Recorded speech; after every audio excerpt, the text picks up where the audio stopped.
হলো কোন ওনাকে ওই দায়িত্ব থেকে বাদ দিয়ে আমরা দায়িত্ব গ্রহণ করা এমন না। আমরা শুধু একটা ধর্মীয় দাবি, দেশের ৯০% জন মুসলমান ওনাদের ইমানের উপর যেন আঘাত না আসে সেই ব্যাপারে আমরা তাকে পরামর্শ দেওয়ার জন্য এখানে উপস্থিত হয়েছি। ব্রিটিশ আমল থেকে, ব্রিটিশের আগে রাসূলুল্লাহ সাল্লাল্লাহু আলাইহি ওয়াসাল্লামের জমানা থেকে ১,৫০০ বছর পর্যন্ত মুসলমানদের একটা পারিবারিক আইন আছে। ওই পারিবারিক আইনের মধ্যে আপনার আমার পিতামাতা আমাদের পারিবারিক জীবন সেই হিসাবে পরিচালিত হয়ে আসছে। ১৯০ বছরের ব্রিটিশ শাসনে খ্রিস্টান ব্রিটিশরাও পারিবারিক আইনের মধ্যে কোনো হাত দেয় নাই, তারা মুসলিম পার্সোনাল লকে মেনে নিয়েছেন। বর্তমান যে নারী নীতিমালা, একটা নারী নীতিমালা তৈরি করা হয়েছে এবং এই নীতিমালার মধ্যে ইসলামী মানুষের যে উত্তরাধিকার আইন দিয়েছে, ওই উত্তরাধিকারী আইনকে পরিবর্তন করার জন্য বিভিন্ন প্রস্তাব এসেছে। আমরা স্পষ্ট বলে দিতে চাই, মুসলিম পারিবারিক আইনে কোনো প্রকার মত বদল করা চলবে না। আল্লাহ তাআলা পবিত্র কোরআন শরীফে বলেছেন,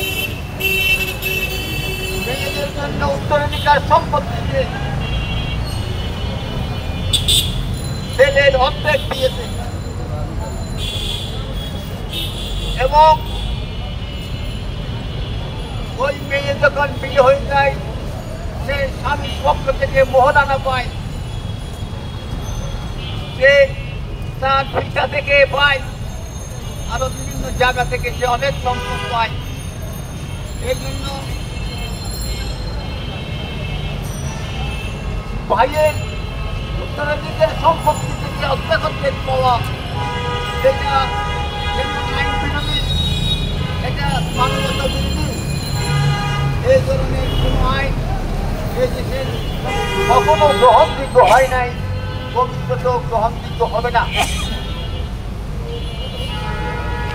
যদি সরকার মুসলিম পারিবারিক আইনে হস্তক্ষেপ করে এই আইন যদি পরিবর্তন করতে চায়, তাহলে দেশের মধ্যে আগুন জ্বলে উঠবে, তখন মানুষের আন্দোলন অন্য এক খাতে প্রবাহিত হবে। এই আন্দোলন সরকার দমন করতে পারবে না, কারণ সরকার সত্যরা আজ ৯০ জন মানুষের চেতনা এই আইনের সাথে সম্পর্কিত।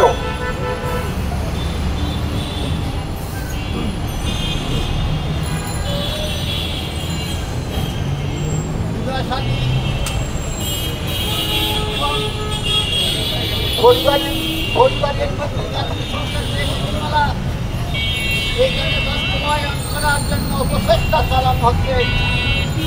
এই নীতিমালা বাংলাদেশের ৯০ জন মানুষের চিন্তা চেতনা ধর্মীয় মূল্যবোধের সম্পূর্ণ বিরোধী।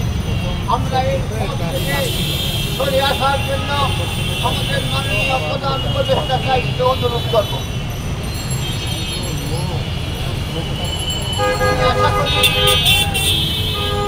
আমাদের জাতীয় মসজিদ বাইতুল মুকাররমের খতিব সাহেব আছেন, ইসলামিক দলের নেতৃবৃন্দ আছেন, উলামায়ে কেরাম আছেন, মাননীয় প্রধান উপদেষ্টা এই সমস্ত উলামায়ে কেরামের সাথে পরামর্শ করবেন। এই নারী নীতিমালার মধ্যে এই সমস্ত বিষয়গুলো কোরআন সুন্নাহ ভিত্তিক, উনি ওই বিষয়গুলি বাদ দিবেন।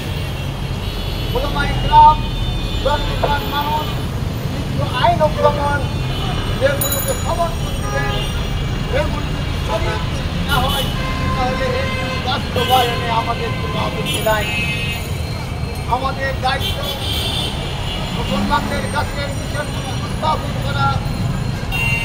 আমাদের পত্রিকার যারা সাংবাদিক ভাইরা আছেন, মিডিয়া কর্মী যারা আছেন, আমরা আশা করি আমাদের এই দাবি দেওয়া কোরআন সুন্নাহর নির্দেশনা আপনারা এই সংবাদপত্রের মাধ্যমে এবং অন্যান্য মিডিয়ার মাধ্যমে জাতির সামনে পৌঁছাই দিবেন।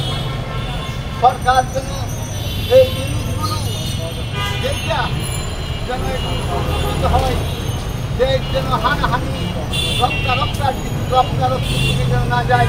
আল্লাহ তাআলা যেন আমাদেরকে তৌফিক দান করেন।